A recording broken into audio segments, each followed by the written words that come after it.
دنیا سے جانا بھی نہیں ہے۔ ہم جب دنیا میں آئے تو ہمیں کچھ خبر نہ تھی ہم کب آئے، کہاں آئے، کدھر آئے۔ ایک دن وہ آئے گا، ہم اس دنیا سے چلے جائیں گے، ہمیں اس کی بھی خبر نہیں ہے۔ اس لیے دنیا میں بہت سارے لوگ آئے، مرد بھی آئے، عورتیں بھی آئی۔ آنے کا راستہ ایک، جانے کے راستے انیک ہیں۔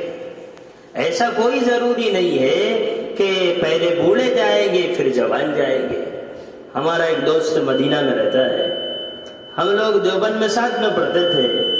نوجوان، خوبصورت، بیگم اور بچوں کے ساتھ وہ رہتا تھا، لیکن ابھی چند مہینے پہلے وہ مدینہ جدہ میں وہ جا رہا تھا، راستے میں ایکسیڈنٹ ہو گیا، بیوی بھی انتقال کر گئی، شوہر بھی انتقال کر گیا، معصوم بچہ بھی انتقال کر گیا۔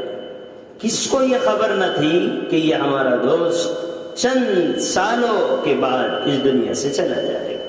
اسی لیے شاعر کہتا ہے، غنیمت سمجھ زندگی کی بہار کہ آنا نہ ہوگا یہاں بار بار۔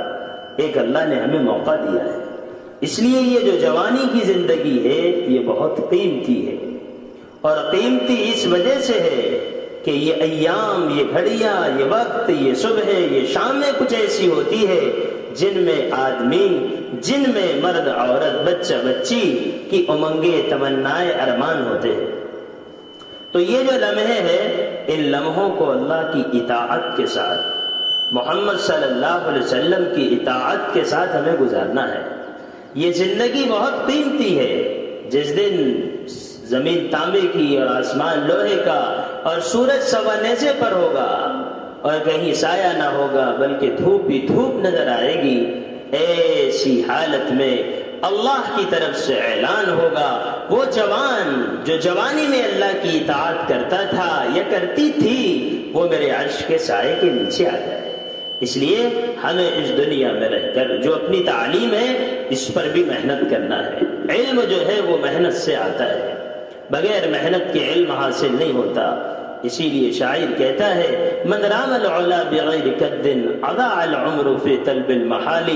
جو بلندیوں کے خواب دیکھنا چاہتے ہیں ان کو چاہیے کہ وہ کوششیں کرے، محنت کرے۔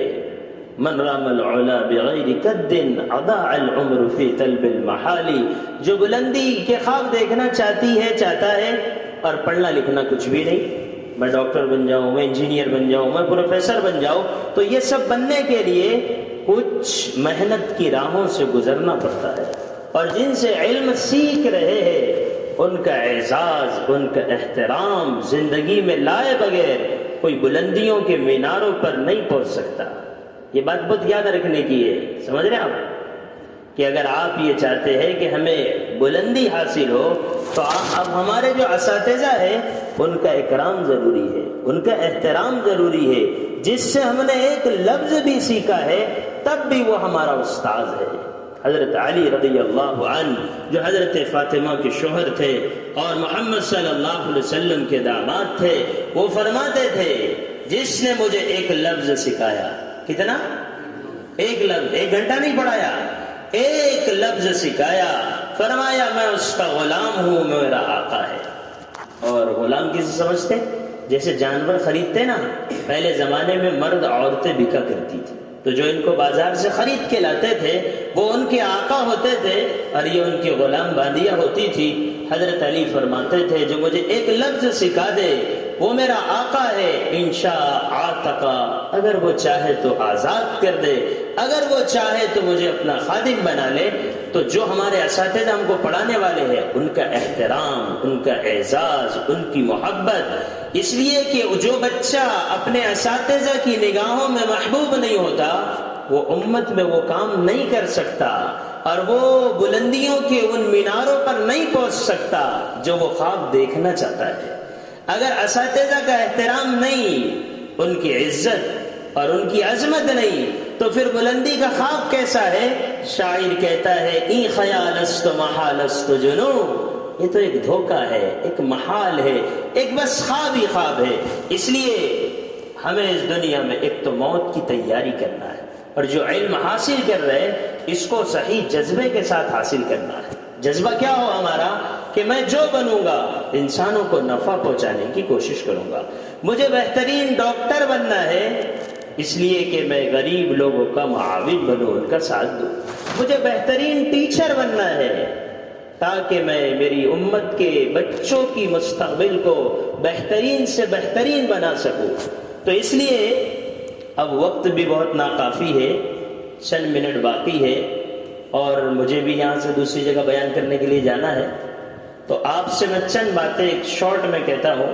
ایک چیز تو یہ ہے کہ آپ روزانہ یہ یاد کیا کرو کہ مجھے اس دنیا سے جانا ہے. میں رہنے کے لیے نہیں آئی ہوں، میں رہنے کے لیے نہیں آیا ہوں. پتہ نہیں میں دنیا سے کب چلے جاؤں گی، کب چلے جاؤں گا.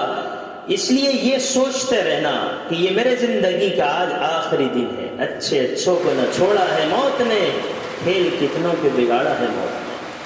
اتنے ایسے لوگ تھے جو کہتے تھے ہم یہ کریں گے یہ کریں گے، کچھ بھی نہ کر سکے. ہمارے بستی میں ایک ڈاکٹر تھا، وہ ڈاکٹر بن کے آیا، وہ بھی ڈاکٹر بیمار ہوا، اس کے ساتھ میں رہنے والا 2 مہینے تک ڈاکٹر، دونوں ڈاکٹر، اس کی بیوی وہ بھی ڈاکٹر نہیں، لیکن اسے کوئی موت سے بچا نہ سکا.